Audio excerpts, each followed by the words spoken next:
the feeling, first of all, needs to be acknowledged and accepted.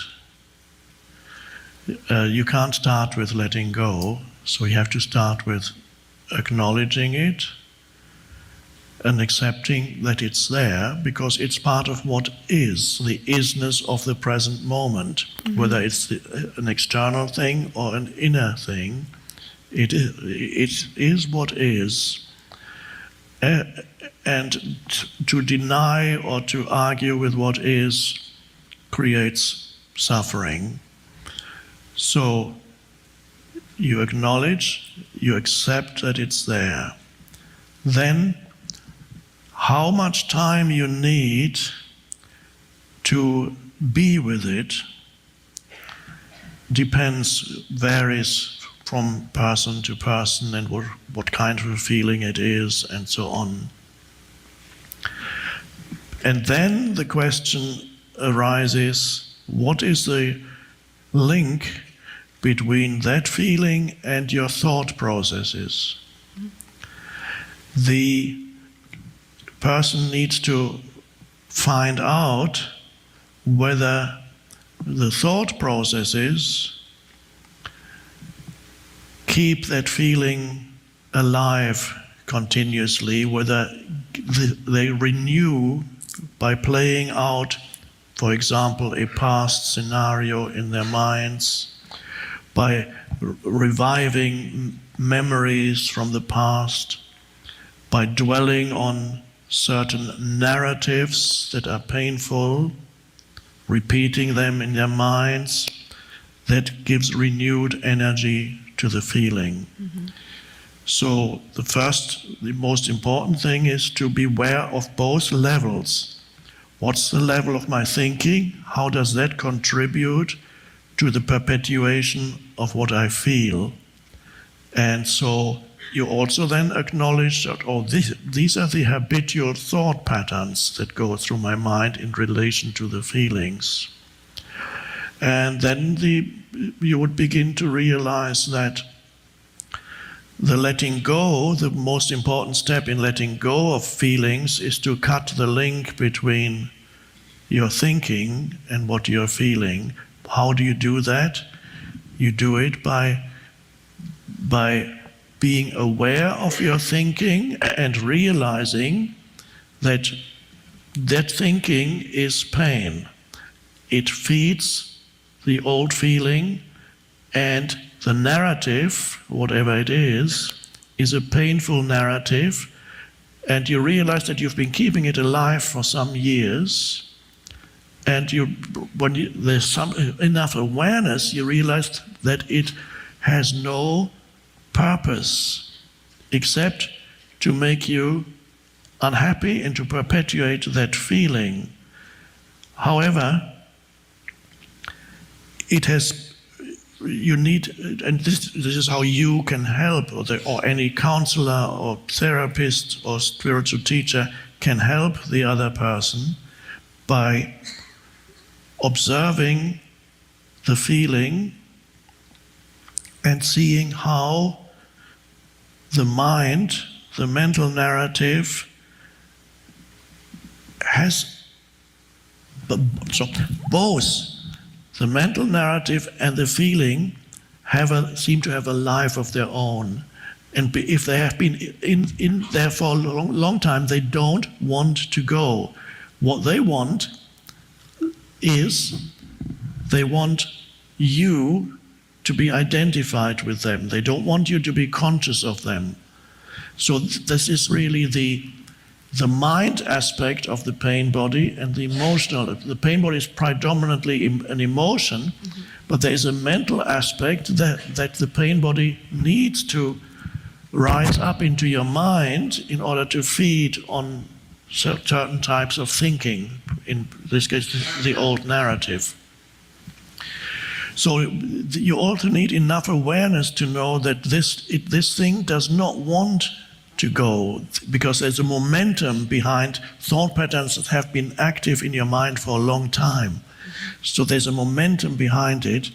So you need to be acutely aware of the process of how it creates further pain. And when you look through it and see that's actually what it does, then you've recognized you cannot be deceived anymore by completely believing in it every time it happens. In other words, you see that you create your own pain ultimately. When you see that, that's the beginning of the end. And then you can reach a stage when the pain is no longer, the feeling is no longer fueled by thinking. Then you arrive at a stage where you realize, I don't need the feeling anymore. In fact, you don't need to let go, because then when you do not revive it continuously, it subsides by itself. So you don't need to actually say, I must let go. It lets go of you rather than you need to let go. It's because you're no longer giving it energy. You're no longer feeding it. So that's the process.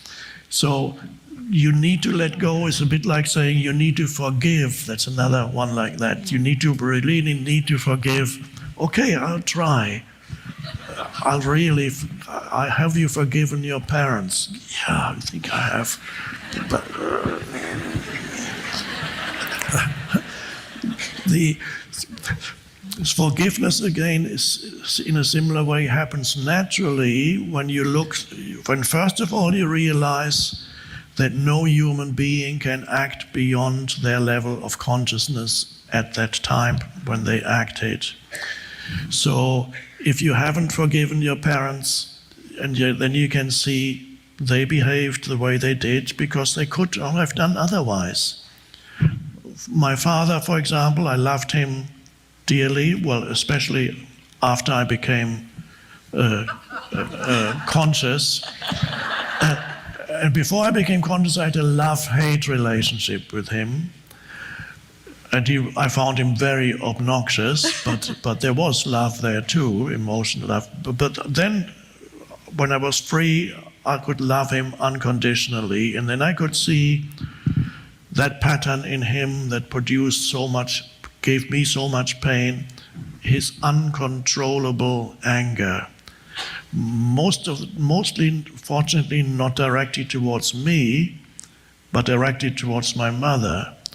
But the anger that was directed by my father towards my mother hurt me probably more than it hurt my mother as a child.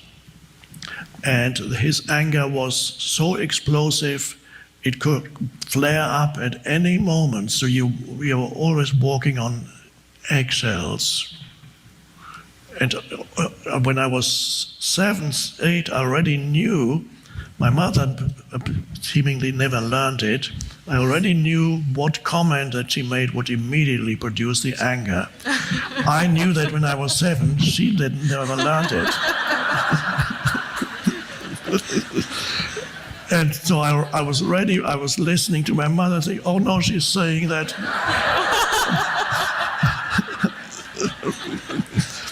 And so there was, I had a dream when I was 7 or 8.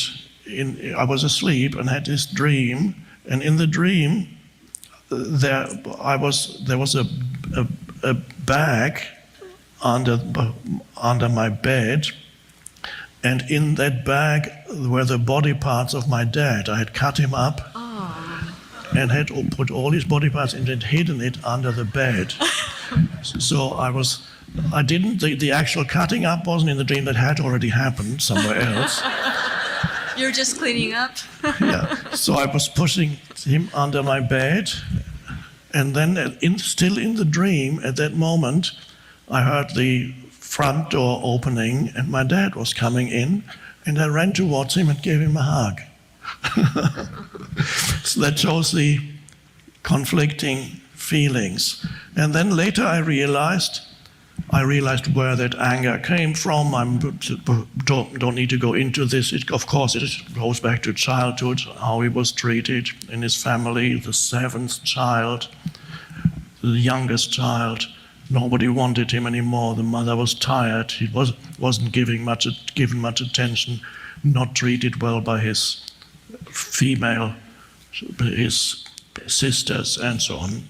Long story, don't need to go into that. It came all from there, it originated from there, anger towards his mother and so on and so on.